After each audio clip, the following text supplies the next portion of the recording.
down, chickens. What's up, peeps? Okay, clearly I am struggling with words today. But the good news is I've got you here to help me. So what is creativity? Creativity is imagining what you could do because you were made in God's image.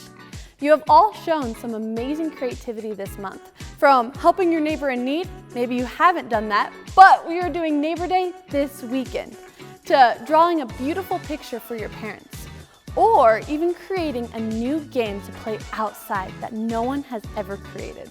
Well, with that all said, let's go ahead and see who Bob Ross is inviting to paint with him today. Well, hey guys, welcome back.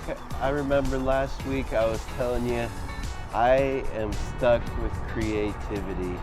And you know what? I decided to bring a friend, the professional artist, Gwen Hill, is gonna help me get unstuck. How are we gonna get unstuck, Gwen?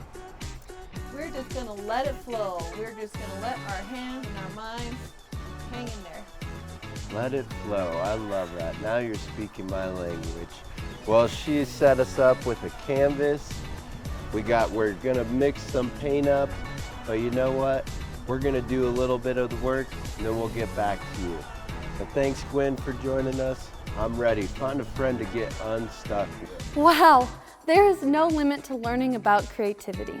Bob, I love that you invited Gwen to continue learning about painting. Well, when Jesus was here on earth, crowds gathered wherever he went. They wanted to hear his wise words, and they had heard all about the amazing miracles too. On one particular day, Jesus saw a crowd gathering, and so he took his disciples up on a mountainside and began to teach them. He explained how he could live out God's love here on earth by loving other people.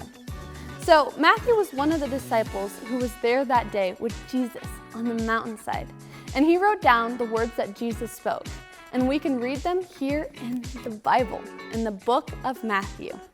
So if you want to follow along, you can go ahead and open your Bibles to Matthew 5:13 through 16.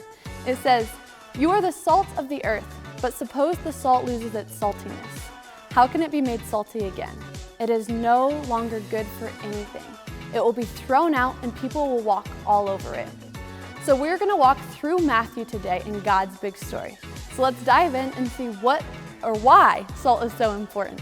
The Bible. It's 66 books of history, stories, letters, and poetry that fit together to form God's one big story. The epic adventure of how he created us and loves us so much that he made a way to rescue us. As we travel through the Bible, from Genesis to Revelation, we discover people who met God and found their lives changed forever. Now, for an amazing story, inspired by the book of Matthew, chapter 5, verses 13 through 16. Keisha Jones tied the strings of a large white apron carefully behind her back. She glanced at awe at the gleaming silver countertops and appliances in the kitchen of a cupcakery where her brother Robert worked. This is amazing. Yeah, pretty great Myers letting us use the mixer and stove. Pretty great, you're helping me. Keisha offered to bake cookies to raise funds for the new marching band uniforms. Even better, she convinced Robert to help her. He clipped the smudge recipe page over the counter. Brown butter and toffee chocolate chip cookies? Sounds weird. Trust me, they are the bomb. Robert worked evenings in a bakery for 3 years, so Keisha had to admit, he probably did know. She looked over the recipe. 2 cups of flour, 1 teaspoon of baking soda, 1 teaspoon of salt? Actually, we're quadrupling the recipe, so that's 4 teaspoons of salt. Robert tossed Keisha a set of measuring spoons. Cookies are supposed to be sweet. Won't the salt ruin them? Nope. Salt actually brings out the flavors.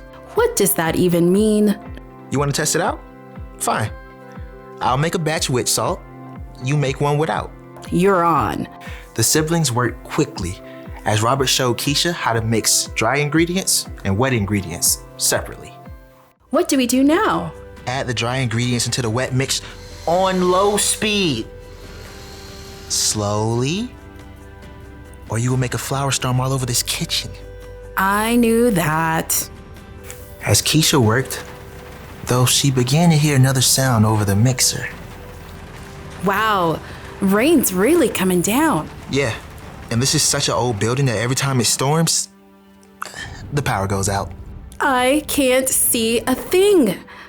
Robert fumbled with his phone until the flashlight came on. It always comes back on pretty fast. We can wait it out. Robert settled down on the floor, back against the cabinets. Keisha sighed and sat down too. She checked her phone. My battery's dying. Entertain me. What?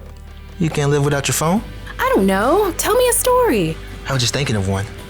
About salt. Really? One that Jesus told. Ooh, that one. Sermon on the Mount. Well, it fits. You know, the cookies. Fine. Read it to me, preacher man. It's in Matthew. I know that. Robert settled in with his Bible app. Jesus saw the crowds, so he went up on a mountainside and sat down. Then he began to teach. And pretty quick he gets into this part. You are the salt of the earth. That's it? Well, no. I mean, then Jesus talks about throwing out the salt if it loses its saltiness. How do you even know if you're salty? I think it's like the cookies. Salt makes things taste better. And people who follow Jesus can make life taste better. Like chocolate chip cookies. Robert punched her lightly in the shoulder.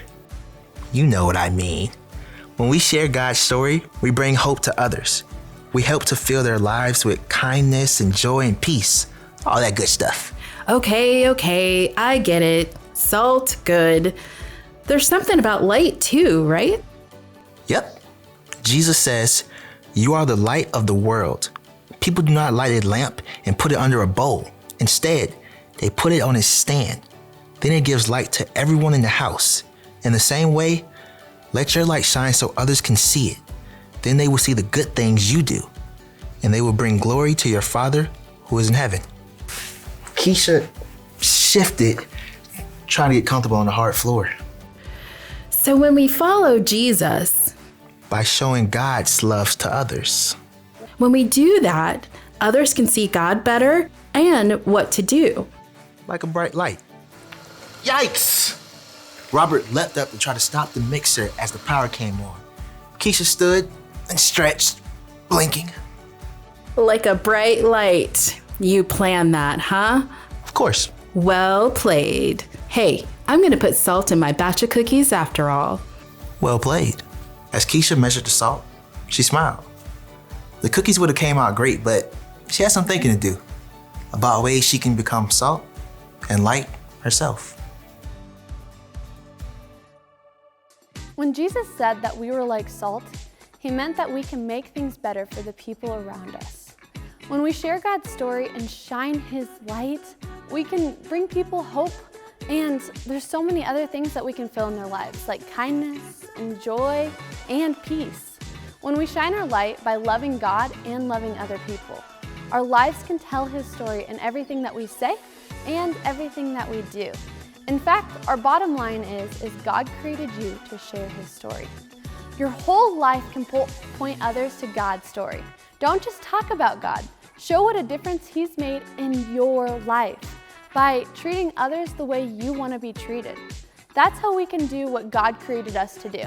Share his story. All right, Gwen, well, we're hooked up with some straws and I don't know what's going on. Tell me Well, I've what's got a up. canvas. I've got an image of a really gnarly angel that's got a wheel inside a wheel, which is from a Bible verse about these crazy angels. And so I'm picturing what that looks like. And so with that image, I've matched some paint colors that are bright and fun and fantastic. So we've put white with this bright orange because white makes light. White and- makes light. I can remember that. Okay. We're just going to start with fingers because fingers are flowy, right? We're going to get to work. All right, there's my fingers, there's yours, Bob. We're going to just get it, really make this crazy orange. You're going to have to get both hands there, Bob. You're getting a little, okay, there, Oh, both.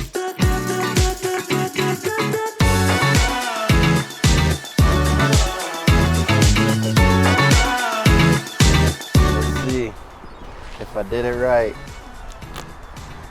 We'll take it off together. Yeah, let's do it together. That's what this is about anyways.